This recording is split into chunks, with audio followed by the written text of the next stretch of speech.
Assalamualaikum warahmatullahi wabarakatuh.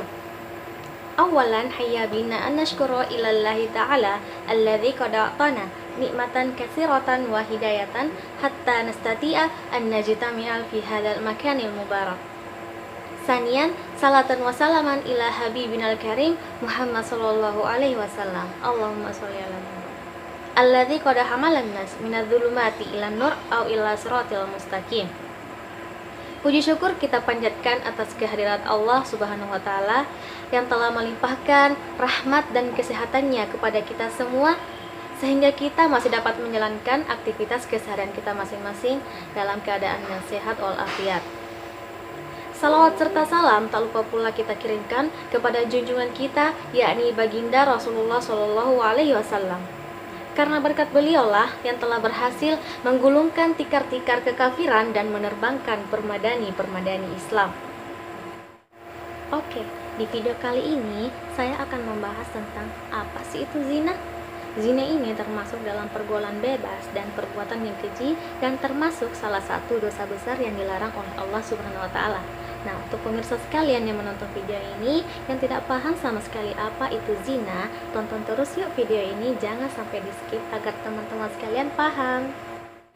Nah, pembahasan kita yang pertama adalah apa sih bedanya pergaulan bebas dan perbuatan keji.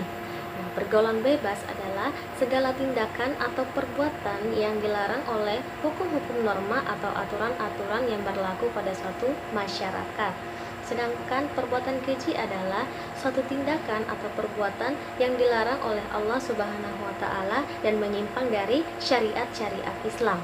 Nah, zina ini sendiri termasuk dalam keduanya, termasuk dalam pergaulan bebas dan termasuk ke dalam perbuatan yang keji. Apalagi zina ini adalah salah satu dosa besar. Nah, kita akan bahas apa itu zina.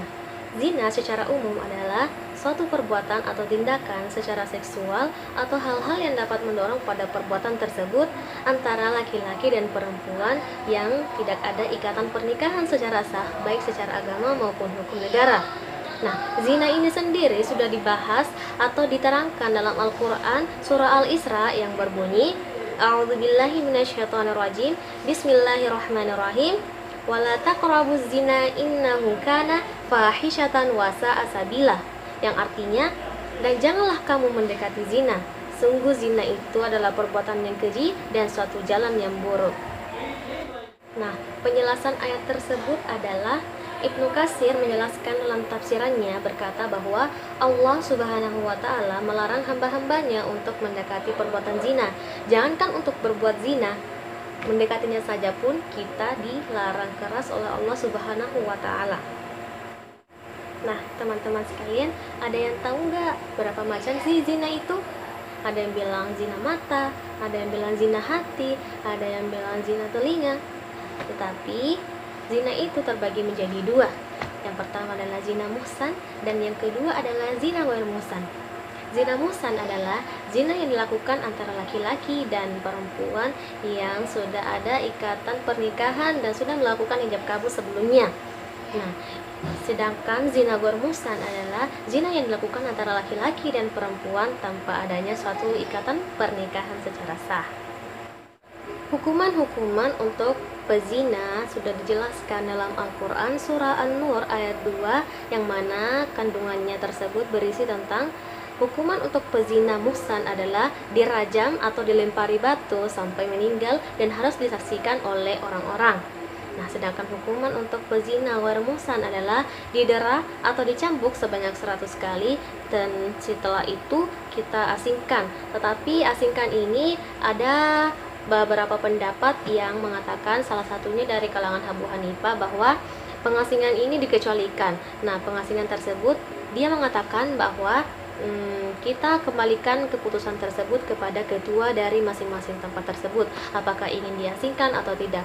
Nah, apabila setuju kita asingkan, dan tidak setuju maka kita tidak asingkan dan hanya didera saja. Nah, berikut adalah hal-hal yang dapat memicu seseorang untuk melakukan perbuatan zina. Di antaranya adalah yang pertama, melihat aurat. Melihat aurat baik laki-laki maupun perempuan adalah haram hukumnya, baik dilihat secara langsung maupun tidak langsung. Contoh misalnya kita nonton video di YouTube atau video-video yang ada di sosial media yang tersebaran di luar sana. Karena hal ini dapat menimbulkan dan membangkitkan gairah seks.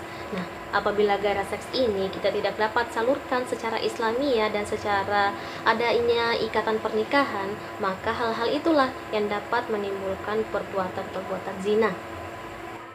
Yang kedua adalah mendengarkan hal-hal yang dapat mengundang hawa nafsu. Selain mata yang bisa melihat, telinga juga bisa mendengar. Contoh misalnya, kita bergosip sama teman-teman kita. Tidak menutup kemungkinan ada teman-teman kita yang selalu bercerita tentang hal-hal buruk atau hal-hal yang senonoh. Contoh lain misalnya kita mendengarkan musik, yang mana musiknya ini berisi lirik-lirik tentang pujian-pujian kepada wanita, rayuan-rayuan, perselingkuhan, dan lain-lain sebagainya, yang dapat menimbulkan si pelaku ini untuk berhayal, berandai-andai tentang hal-hal yang tidak-tidak yang menjurus terhadap perbuatan zina.